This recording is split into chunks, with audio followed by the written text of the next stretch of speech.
عزیزان گرامی، نبی کا زمانہ عصر مصطفیٰ، اسے اللہ نے بنوایا ہے، زمانہ بنایا گیا ہے، زمانہ ترتیب دیا گیا ہے، زمانہ سجایا گیا ہے۔ اللہ کرے میری بات منتقل ہو میرے کم سن ساتھیوں تک۔ دیکھیے، دو ہی واقعات ایسے ہیں جو رونما ہونے سے پہلے یاد کیے گئے اور رونما ہونے کے بعد یاد کیے جاتے رہیں گے۔ ایک واقعہ کربلا جو رونما ہونے سے پہلے یاد کیا جاتا رہا، حضرت آدم نے اسے یاد کیا، یاد کروایا اللہ نے، گزارا کربلا سے، مقام بیان ہے، مصائب نہیں ہے۔ حضرت نوح کو گزارا کربلا سے، ٹھوکر لگی، گھوڑے کا گھٹنا مڑا، سواری سے گرے، سر میں چوٹ لگی، خون کے قطرات ٹپکے، پوچھا یا اللہ کیا مجھ سے کوئی خطا ہوئی ہے؟ نہیں۔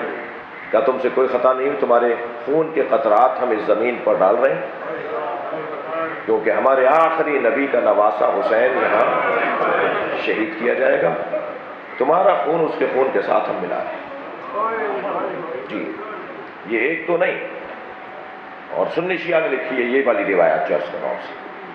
حضرت ابراہیم، حضرت موسیٰ، تمام اولو العزم پیغمبروں کو اللہ نے کربلا سے گزارا ہے اور انہوں نے یاد کیا۔ حضرت آدم کی جب توبہ قبول ہونے کا مرحلہ آیا کہ آدم کی توبہ قبول کی جائے، بس آدم سے کہو کہ ان ناموں کا واسطہ دے، تو حضرت آدم نے ان 5 ناموں کا اللہ کو واسطہ دیا، مگر جب حسین بولتے تھے تو آنکھوں میں آنسو آ جاتے تھے۔ تو جبریل سے کہا حینما ذکر تو خامسا منہم، جب ان میں سے 5ویں کا نام میں لیتا ہوں فبکیت تو مجھے رونا آتا ہے، مجھے بس اتنا بتا دو یہ مجھے رونا کیوں آتا ہے؟ جب میں پہلے 4 کے نام لیتا ہوں تو سرور اور شادمانی میرے اندر محسوس ہوتی ہے، ایک خوشی سی محسوس ہوتی ہے، مگر جب ان میں سے 5ویں کا نام لیتا ہوں حسین تو مجھے رونا آتا ہے۔ تو جبریل امین نے فرمایا کہ حق ہے کہ جب اس کا نام لیا جائے تو اس پہ رویا جائے۔ اسے قتیل العبرات قرار دیا گیا ہے، آنسوؤں کا مارا، جس پر دنیا میں سب سے زیادہ رویا جائے گا۔ یہ تو ہر نبی کو کربلا رونما ہونے سے پہلے بپا کی گئی، منائی گئی، یاد رکھی گئی، دہرائی گئی۔ ابھی کربلا ہوئی نہیں ہے، ابھی حسین مولا کی ظاہری ولادت نہیں ہوئی ہے، اور منائی جاتی رہے گی قیامت تک۔ جی، مجھ جیسے کیا ہم سے لاکھ درجہ بہتر، ہم جیسوں سے لاکھ درجہ بہتر لوگ آئے اور چلے گئے، اور لوگ آئیں گے چلے جائیں گے، ہم بھی چلے جائیں گے، کسی کے جانے سے کوئی زمانہ رکتا نہیں ہے، کسی کے چلے جانے سے کوئی کاروان زندگی رکتا نہیں ہے۔ جی، کیسے کیسے بڑے بڑے نام اسی سال ہمارے درمیان سے چلے گئے، ان کی زندگی میں سوچا جاتا تھا کہ مریں گے تو قیامت آ جائے گی، ان کے جانے سے یہ ہو جائے گا اور وہ ہو جائے گا، کچھ بھی نہیں ہوا۔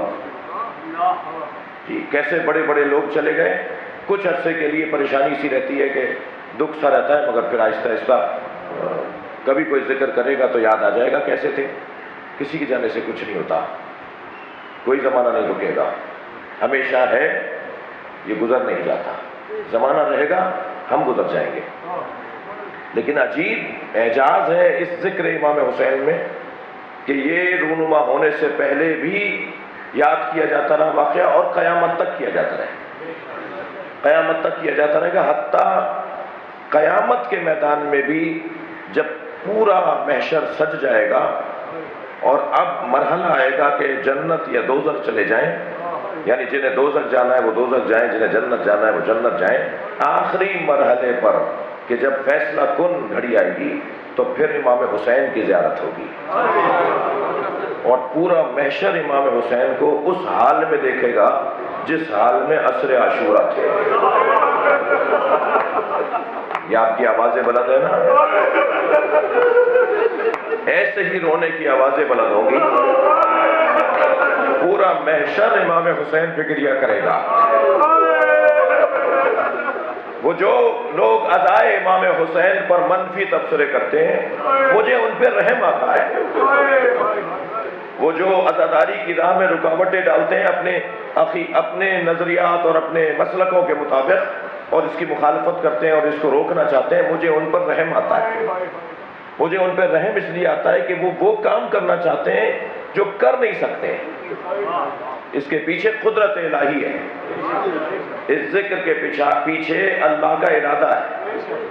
ایک یہ واقعہ، صلوات پڑھنے ذرا محمد وعلا۔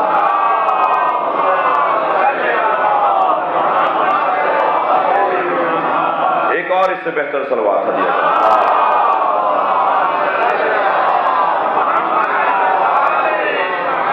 اپنی حاجات کی برابری کے لیے اس سے بہتر صلوات ہدیہ کریں۔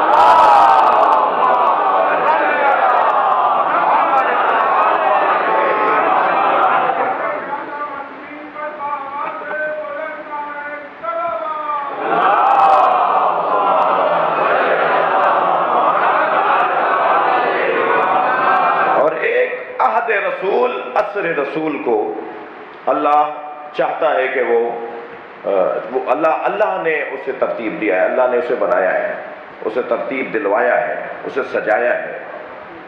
یعنی عصر رسول آنے سے پہلے، نبی کی زندگی آنے سے پہلے اسے یاد کیا گیا، اور اب قیامت تک اسے یاد کیا جاتا ہے۔ یہ دورانی ہے، وہ عصر عاشور ہو یا عصر مصطفیٰ 63 برس کا۔ کیسے بنایا، کیسے ترتیب دیا، کیسے سجایا اللہ نے؟ قرآن مجید میں کچھ آیات انبیاء کرام سے ان کے نقل قول کے طور پر ان کے الفاظ کو قرآن کی آیات کی صورت میں اللہ نے نازل کیا ہے، جو نبی مکرم کے زمانے کی یاد دلاتے ہیں۔ مثلا سب سے پہلے تو خود حضرت ابراہیم جن کی نسل سے سرکار دو جہاں ہیں، جن کے صلب سے جناب مولا علی ہیں، حضرت ابراہیم نے کسی مرحلہ کمال پر نبی اور آل نبی کی یاد سے اپنے آپ کو دور نہیں رکھا۔ نبوت ملی تو یاد کیا حضرت نبی مکرم کو، مولا کائنات کو۔ رسالت ملی تب بھی یاد کیا، امامت ملی تب بھی یاد کیا، اور اللہ سے مطالبہ کیا کہ یہ چیز جو مجھے دی ہے یہ میرے ان بچوں کو بھی دے گا۔ لہذا بنا رہے حضرت ابراہیم نبی کے زمانے کو۔ قرآن مجید سورہ مبارکہ شعراء کی 83، 84 اور 85 نمبر کی 3 آیات آپ ذرا دیکھیے۔ رب ہب لی حکمن وَأَلْحِقْنِي بِالصَّالِحِينَ وَاجْعَلْ لِسَانَ صِدْقٍ فِي الْآخِرِينَ وَاجْعَلْنِي مِنْ وَرَثَةِ جَنَّةِ النَّعِيمِ۔ ان 3 آیتوں پر غور کریں، سورہ مبارکہ شعراء۔ ارشاد فرما رہے ہیں رب ہب لی حکمن، یا اللہ فیصلہ میرے حق میں کر دے۔ یہ نبی کے حق میں فیصلہ ہی تو ہوا ہے جو آج ہم یہاں بیٹھے نبی کی بات کر رہے ہیں۔ یہ امام حسین کے حق میں ہی تو فیصلہ ہوا ہے۔ فیصلہ کرنے والا کون ہے بھائی؟ اللہ جی۔ ہمارے آپ کے فیصلے، ہمارے محترم قانون دانوں کے فیصلے ممکن ہے کہیں ان کو رد کر دیا جائے اور کسی بڑے فورم پہ، کسی اور بڑے مرحلے پہ ان کو لے جایا جائے کہ جی اس فیصلے کو ہم نہیں مانتے، آپ دوبارہ کیجئے فیصلہ۔ لیکن اللہ کا فیصلہ تو اللہ سے بڑا کوئی، اللہ اکبر، اس کا جو فیصلہ ہے وہ فیصلہ ہے۔ اچھا، اس کا فیصلہ وہ منوانا بھی خوب جانتا ہے۔ ہمارے فیصلوں کی طرح تو نہیں ہے کہ قوت نافذہ بھی ضروری ہے۔ وہ جو قاضی ہے وہی حاکم بھی ہے، وہی قادر بھی ہے، فیصلہ سنوائے گا بھی، منوائے گا بھی، اسے منوانا بھی خوب آتا ہے۔ اور میری مراد ہرگز یہ نہیں کہ ڈنڈے کے زور پہ منوانا آتا ہے، وہ ماحول ایسا بنائے گا کہ تمہیں ماننا پڑے گا، وہ ترتیب ایسی دے گا ماحول کی کہ تمہیں ماننا پڑے گا۔ عزیزان گرامی، جو مزاروں پہ جانے کو بدعت کہتے ہیں، وہ حتیم کا طواف ضرور کرتے ہیں. خانہ کعبہ نہیں ہے حتیم، وہ ناٹی سی چھوٹی سی ڈی نما دیوار جس میں پرنالہ گرتا ہے، وہ میزاب رحمت والی جگہ، اس کا طواف کرنا واجب، جبکہ وہ کعبہ نہیں ہے. اگر اس میں رستہ بھی ہے 4-6 فٹ کا بیچ میں، اس میں سے اگر نکل کے کوئی صرف خانہ کعبہ کا طواف کرتا رہے تو طواف باطل، حج باطل، عمرہ باطل. ہمیں اس دیوار کا طواف بھی کرنا ہے جس میں اسماعیل اور ہاجرہ کی قبریں. تم نہ مانو میں قبروں کا طواف کرواؤں گا. صلوات پڑھے محمد و آل محمد.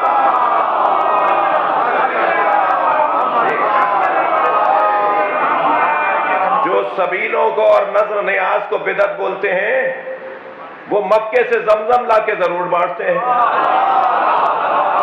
کتنا ہی بدعت کہتے رہو تم خود لا کر بانٹو گے.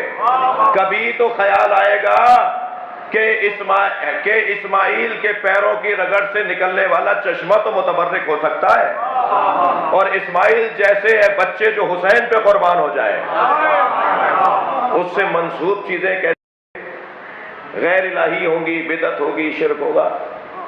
اللہ کو منوانا خوب آتا ہے، اللہ خوب جانتا ہے کہ کیسے منوانا ہے. دقت فرمائی آپ نے. تو وہ فیصلہ وہ کر رہا ہے اور اس کا فیصلہ وہ منوائے گا. رب حب لی حکمن، یا اللہ حکم میرے حق میں کر دے، فیصلہ میرے حق میں کر دے. یہ اللہ کا فیصلہ نبی کے بارے میں ہوا ہے، حسین کے بارے میں ہوا ہے، جو آج ساری دنیا ان کا کلمہ پڑھ رہی ہے. آیت آگے بڑھی، وَاجْعَلْ لِي لِسَانَ صِدْقٍ فِي الْآخِرِينَ، اور مجھے آخری زمانے میں ایک سچی زبان عطا فرما. آخری زمانے میں کیوں؟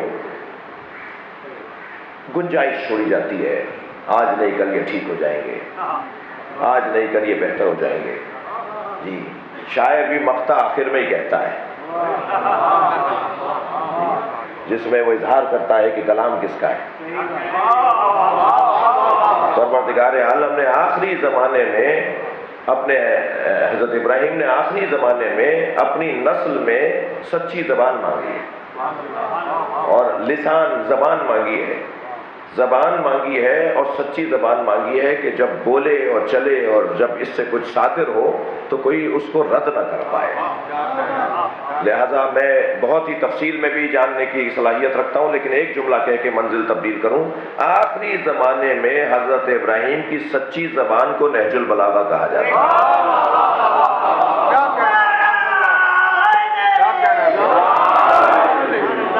مولا علی کا کلام، علی ابراہیم کی آخری زمانے میں سچی زبان ہے.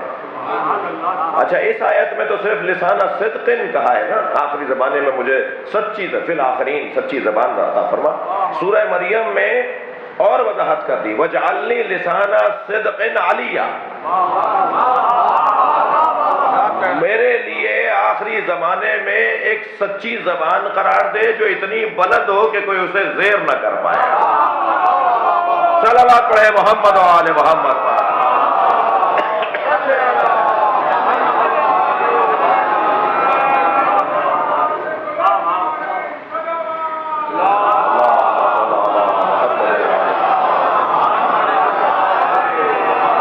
آپ کی توجہات پر شکر گزار ہوں. حضرت ابراہیم آخری زمانے میں سچی زبان، اور پھر اس کے بعد والا جو وہ مانگ رہے ہیں، وَاجْعَلْنِي من ورثت جنت النعیم، جنت نعیم کی وراثت میرے حوالے کر دے، جنت کی وراثت میرے پاس آ جائے. یہ ابراہیم کی دعا ہی تو ہے جو نبی فرما رہے ہیں، ان الحسن والحسین سیدا شباب اہل الجنہ وابوہما افضل منہما. حسن حسین جوانان اہل جنت کے سردار ہیں اور ان کے بابا ان دونوں سے افضل ہیں.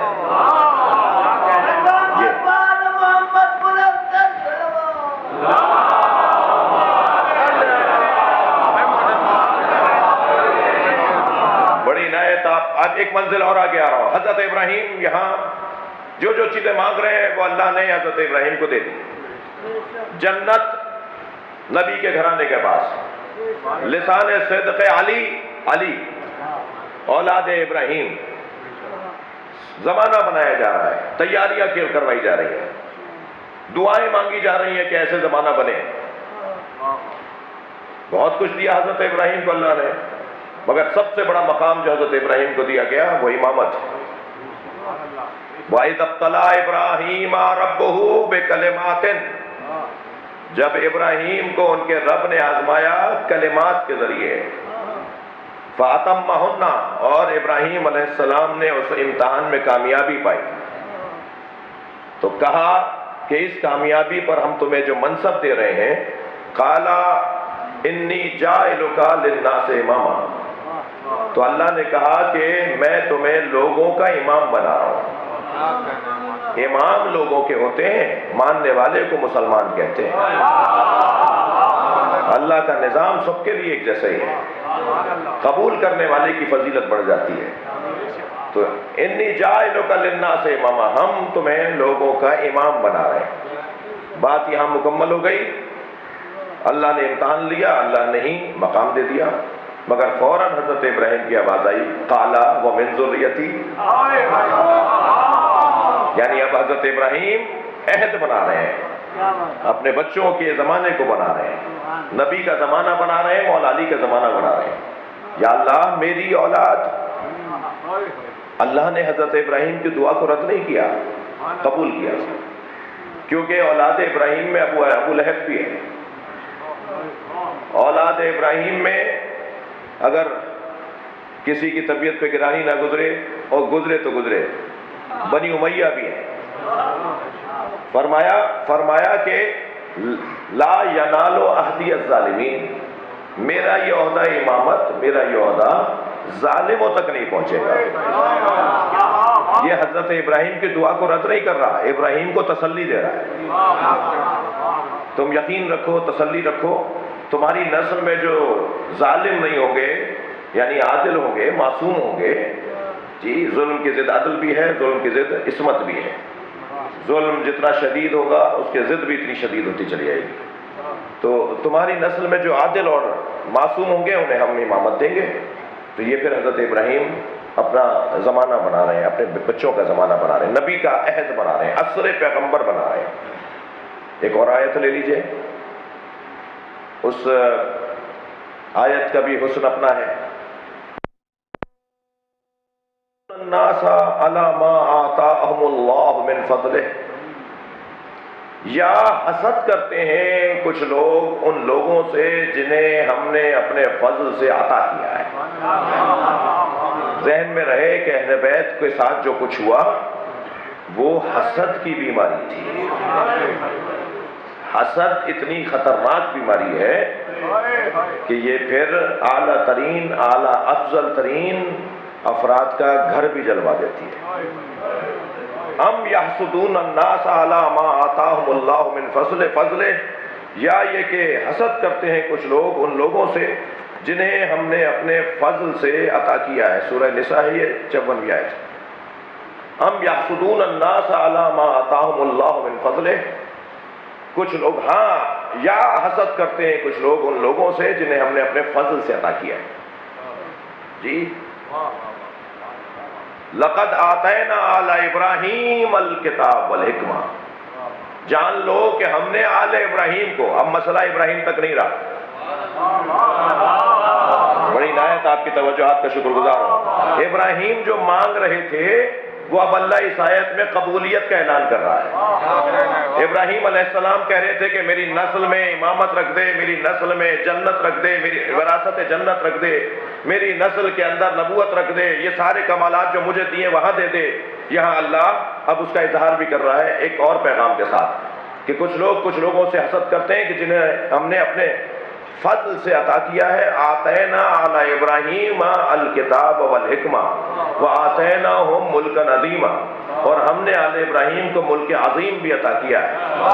کتاب سے مراد کتاب ہے، حکمت سے مراد نبوت ہے، ملک عظیم سے مراد امامت ہے۔ ہم نے آل ابراہیم کو کتاب بھی دی ہے، اسی گھر میں نبوت بھی ہے، اسی گھر میں قرآن بھی اترا ہے اور اسی گھر میں ہم نے امامت بھی رکھی ہے، مگر جنہیں ہم نے کتاب، نبوت اور امامت دی ہے وہ اولاد ابراہیم ہے۔ حضرت ابراہیم اپنے بچوں کا یعنی نبی کا عصر مصطفیٰ کو بنا رہے ہیں، اصلی بحث آپ کے ہاتھ میں ہے۔ ایک مثال،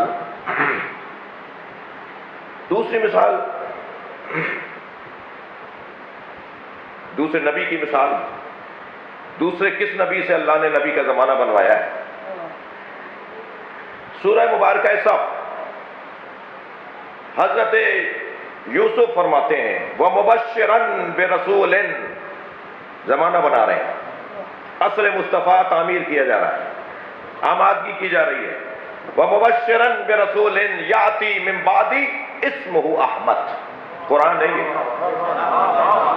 میں تمہیں ایک رسول کی بشارت دیتا ہوں جو میرے بعد آئے گا۔ حضرت یوسف، توجہ چاہوں گا، معاف کیجئے گا، حضرت عیسیٰ، حضرت عیسیٰ وَمُبَشِّرًا بِرَسُولٍ يَأْتِي مِن بَعْدِي اسْمُهُ احمد، حضرت عیسیٰ فرما رہے ہیں میں تمہیں ایک رسول کی بشارت دیتا ہوں جو میرے بعد آئے گا جس کا نام احمد ہے۔ 40 سال کے بعد نبی ہوئے، یا اپنا عقیدہ ٹھیک کرو یا قرآن کو مانو۔ حضرت عیسیٰ فرما رہے ہیں کہ میں رسول کی بشارت دے رہا ہوں جو میرے بعد آنے والا ہے، نبی بھی نہیں، اس سے بڑا درجہ رسالت، نبی پھر کم درجہ ہے، میں رسول کی بشارت دے رہا ہوں جو میرے بعد آنے والا ہے۔